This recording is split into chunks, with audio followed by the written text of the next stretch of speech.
Hey there, this is Sam from One Deep Breath, and I want to make a quick video covering 3 of the largest mistakes that I see people making when it comes to breathing for stress and anxiety and things like that. So the first mistake that I see people making is that when they're stressed out, especially, they breathe out of the chest. So I've covered this in further detail in the fundamentals course, but as a whole, the important thing to remember is that when we breathe out of our chest, we're triggering a sympathetic nervous system response, which is our body's fight or flight mode.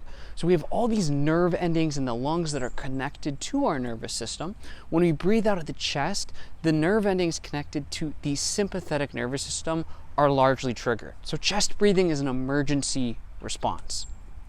However, if you breathe through the diaphragm, if you engage the stomach as you breathe, the exact opposite thing happens. Because we have a nerve down near the diaphragm that kind of gets pumped when we use the diaphragm. It's called the vagus nerve. And it's one of our best pathways to activate our parasympathetic nervous system, which is the body's rest and relaxation response. So when we engage the stomach, when we breathe out of the diaphragm, it's great for stress and it's great for anxiety. Helps us stay in rest and relaxation mode. To breathe out of your diaphragm is really simple. A lot of people will tell you to start with an inhale. I actually like to start with an exhale. So breathe in however you normally would. And as you exhale, push the stomach, kind of contract the stomach inward. And now as you inhale again, just allow the stomach to rise out. An easy way to tell if you're breathing out of the diaphragm or the chest is just place your hand on your chest. And if it's rising, your shoulders are rising, your chest is rising, and all with each breath, you're going to want to focus more on using the abdomen. There are some exercises in the One Deep Breath app that can help you with that as well. Now, the second mistake I see people make quite a bit is that they're breathing too much and they're breathing too rapidly. We have this idea that in general, inhaling more oxygen is better. And again, this is something I cover in further detail in a different video, but actually the vast majority of oxygen that you inhale, upwards of 75%, is just exhaled out anyway, excuse me. We almost always have enough oxygen in the body. You see, it's this very interesting thing called the Bohr effect, which means basically the more CO2 I actually have throughout my bloodstream, the easier it is for my body to let go of the oxygen it currently already has and grab new oxygen from the bloodstream. So this is a very counterintuitive way to think about it. It's not the amount of oxygen you inhale that determines the amount of oxygen your body can use. So if you're taking huge, really heavy breaths all the time, that's actually going to trigger a sympathetic fight or flight mode response. The reason for this being, what happens when you're in an emergency situation? What happens when you're stressed out? Well, you breathe a ton. If you're in an athletic event, you breathe very heavily. And these really heavy breaths should only be used in extreme situations like that. But far too often, when we're told to take a deep breath, what we do is we arch our back, we breathe out of our chest, and we take a huge inhale. And that's really bad advice because it doesn't actually lead to any more usable oxygen in the body.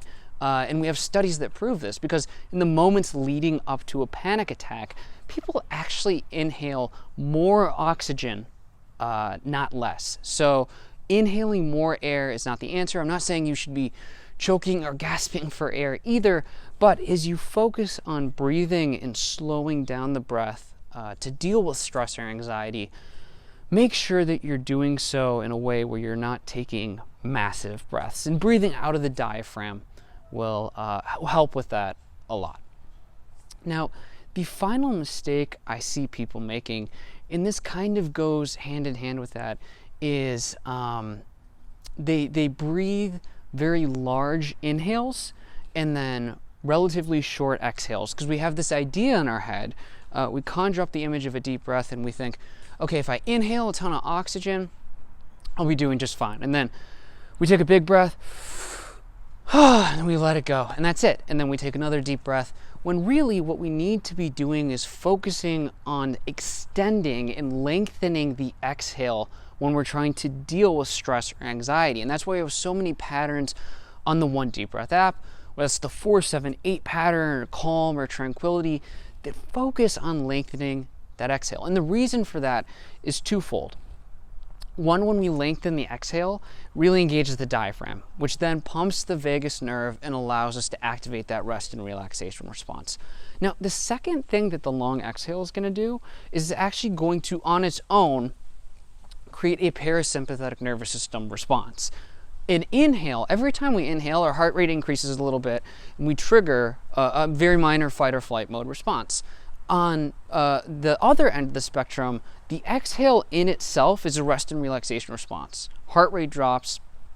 It's a parasympathetic response. So if we can elongate that exhale, if we can lengthen it, we increase our chances of taking ourselves out of fight or flight mode just by increasing the amount of time we're exhaling. So you might want to use a pattern where maybe you inhale for 4 seconds and you exhale for 6 seconds. You could do, like I said, the 4-7-8 pattern, which is a 4-second inhale, a 7-second breath hold, which also is very, very useful for anxiety and stress. Breath holds are a great way, but for a lot of people, it's kind of a big jump to do that breath hold, which is why I'll cover that in a different video, how you can utilize something like the 4-7-8 pattern. But then that 8-second exhale really being a powerful rest and relaxation parasympathetic mode response. So in summary, the 3 key things I would focus on for stress and anxiety when it comes to breathing is first, breathing out of the stomach or the diaphragm on both the inhale and the exhale.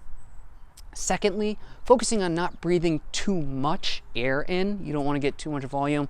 And then third, extending that exhale out as much as you possibly can. And if you can, add a breath hold to really amplify those benefits. So hopefully that's helpful. Again, breathing is one of the best tools we have. Unfortunately, it can put us in fight or flight mode, but it also has the ability to take us out. So hopefully these tips were helpful, and I hope to see you again soon. Thanks. Hey there, this is Sam from One Deep Breath. If you want more resources on how to upgrade your health with the breath, check out the link in the description below to request early access to the Android and iOS One Deep Breath app. I'm looking forward to hearing what you think, and I'll see you again soon.